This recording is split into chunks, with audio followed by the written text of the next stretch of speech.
भगवान कह रहे हैं कि जिस पर मैं कृपा करता हूं पहले उसका धन बल अपहरण कर लेता हूं।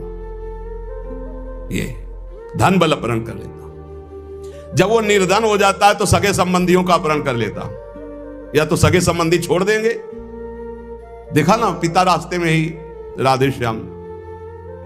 बहुत कृपा समझना कठिन है। सुनाया था एक बार भगवान शंकर की कृपा। माता पार्वती जी से कहा चलो मैं आपको अपने भक्त के दर्शन कराता हूं। बोले चलो प्रभु। तो बोले पहले अभक्त के दर्शन कर लो, तब भक्त के दर्शन आप सुख पाओगे। तो गए तो सुपारी कतर रहे थे बैठे, इसमें बढ़िया गद्दा लगा हुआ था, गिरदा लगा हुआ, 50 गाय 50 भैंसे दूध दुही जा रही थी। प्रातःकालीन का समय था। संत वेश में गए और कहा भगत जी 100 ग्राम दूध दे दो, शालिग्राम भगवान को स्नान कराना है। चल दिया सुबह से, और क्या क्या बोलना सो। महादेव जी ने कहा हे भगवान जितनी संपत्ति और वैभव इससे दुगना इसकी कर दो। माता जी ने कहा औघड़ इसीलिए कहा जाता है इनको, बड़े औघड़ नाथ है। 100 ग्राम दूध ले दिया, गाली दिया, ऊपर से कह रहे संपत्ति कह दो दुगनी।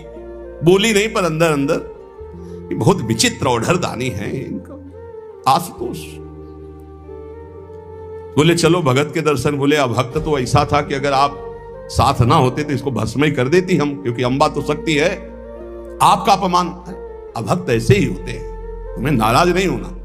भक्त के पास गए, एक झोपड़ी फूस की, एक गाय, और उसी फूस की झोपड़ी में माँ उसकी मैया रहती थी। गए जो देखा संत तो साष्टांग दंडवत किया, आओ बैठो बैठाला। 100-200 ग्राम गाय का दूध होगा, वो बढ़िया पान करने को ले दिया। प्रभु थोड़ी देर भगवत चर्चा हुई। भगवान शिव ने कहा अच्छा भाई चलते हैं, हम तो विचरण करते रहते हैं। बोले संत भगवान कभी पुनः कृपा करके आना। हम कुटिया के बाहर निकले और कहा हे करुणा निधान भगवान इसकी गैया और मैया दोनों हटा दो, मार दो। अंबाजी ने कहा आप बर्दाश्त नहीं होगा। 100 ग्राम दूध नहीं दिया तो उसको दुगना संपत्ति दे दी, और एक गाय पूरा दूध आपको पिला दिया, और मैया बातचीत करने के लिए थी उसको भी आपने मार दिया। कहा कि वो ये क्या है? अभी तुम नहीं समझे। जब इतनी संपत्ति में साधु अपमान करके ऐसी गालियां देता, जब डबल संपत्ति होगी तो ऐसा अपराध करेगा घोर नरक जाएगा, समझो। और इसका कुछ मन मैया में जाता है, कुछ गैया में जाता है। दोनों भगवान के पास गए, अखंड हमारा चिंतन करेगा, ये हमें लीन हो जाएगा। माता जी का ये बात तो सही। तो बोले जिस पर मैं कृपा करता हूं इस माया प्रपंच से उसे अपने स्वरूप में स्थित करता हूं। वो जरूरत देखो, जरूरत है। ऐसा नहीं कि एक बुखार की दवा सबके साथ चलेगी। बुखार की भी क्वालिटियां हैं, समझना। मलेरिया है तो उसके लिए अलग, डेंगू है तो उसके लिए अलग, साधारण वायरल है तो उसके लिए अलग।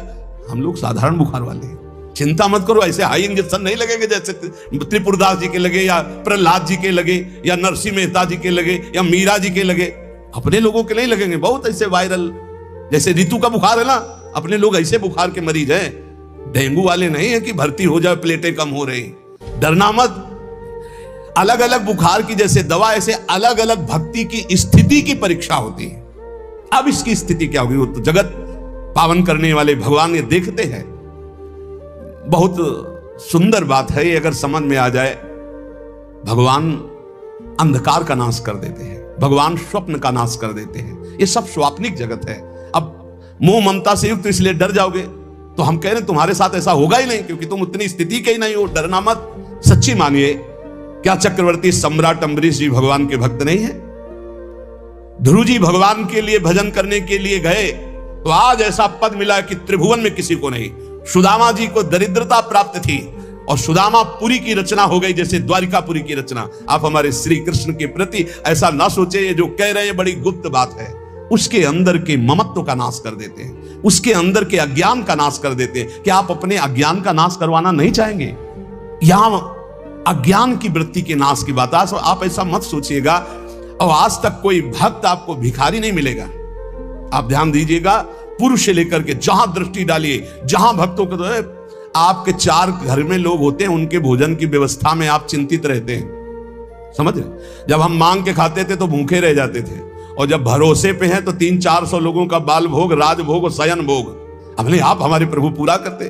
तो हरिष्य धनम, तुम्हारा घर कितना बड़ा है, हमारे घर में कितने बैठे देख लो। घबराना मत, इसलिए हम कह रहे डरला मत, अब इसीलिए कह रहे हैं, नहीं तो आपको लगेगा भगवान कह रहे यस्याम अनुग्रहणामि हरिष्ये तद्धनम, ये धन ही हर जाएगा तो अब हमारे भक्ति का मतलब क्या रहेगा? नहीं, इसका मतलब है अज्ञान का नाश हो जाना, तम का नाश हो जाना, माया मोह का नाश हो जाना। क्या आप दुख का नाश नहीं करवाना चाहेंगे? ये भक्ति दुख का नाश करके सर्वतोभावेन महासुख प्रदान करने के लिए है। ततो धनम त्यजन्त्यस्य स्वजनाः दुख दुखितम, भगवान कह रहे हैं फिर उसके परिवार वाले उससे प्यार नहीं करते। क्या झूठे प्यार में फंसे रहकर जिंदगी गंवाना चाहोगे? क्या आप ये नहीं जानोगे कि तुम्हें कोई प्यार नहीं कर रहा? क्यों झूठ में जीवन व्यतीत करना चाहते हो? सच्ची कोई प्यार नहीं कर रहा, कोई प्यार नहीं। अपने सुख के लिए प्यार कर रहा है, कोई तुम्हें प्यार नहीं कर रहा। तो भगवान कह रहे हैं मैं परिवार से भी उदासी पैदा, कोई उसको प्यार नहीं करता। असलियत में आ गई बात कि कोई प्यार नहीं करता। फिर कह रहे हैं कि जब वो व्याकुल चित्त हो जाता है, कोई उसे प्यार नहीं करता, ऐसा लगता है सब मुझे छोड़ दिए, तब मैं एक रास्ता देता हूं अपने भगवत प्रेमी महात्मा का। वो विशुद्ध संत से मिलता है, और जब संत से मिलता है तब मैं उसे अपनी कृपा से ऐसा सराबोर कर देता हूं, अनुग्रह की वर्षा कर देता हूं, और वो मेरे में डूब जाता है। महाभागवत, जन्म जन्मांतर के पापों का नाश करके महान सुख की प्राप्ति। यह है रहस्य हमारे प्रभु का, जो भक्तों के जीवन में जगह जगह पर दुख दिखाई देता है, वो हर मोड़ में ईंट खड़ी कर देते हैं, इधर चल सीधे। ये इतना फिसड्डी मन है कि अगर वो कृपा न करे तो माया में फंसा रहे, पर वो ऐसे ईंट रखते चले जाते, निकल मेरी तरफ बढ़कर आ जा। अब त्रिपुरदास जी बाजार गए तो बेच के बाजारे यो रुपया एक पायो, ताको ल्यायो मोटो थान मात्र रंग लाल गाइए, भीजो अनुराग पुनि नैन जलधार भीजो, भीजो दीन ताई धरि राख्यो और आइए, को प्रभु जन आए सहज दिखाई दई, भई मन दियो ले भंडारी पकड़ाइए, काहू दास दासी के ना काम को पे जाऊं लेके, बिनती हमारी जू गुसाई ना सुनाइए।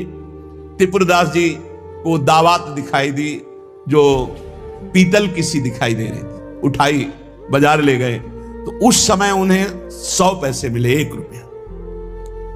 1 रुपया कपड़े की दुकान में गए, मोटी मार्किंग को।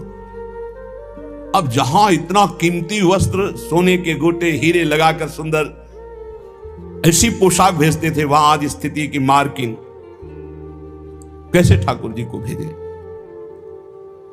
लाल रंग से लगा, लाल रंग अनुराग का रंग, सफेद मार्किन लाके आंसू गिरते जा रहे हैं कि नाथ ये मोटा मार्किन आपके तो दास दासियों के लायक, पर कुछ नहीं है।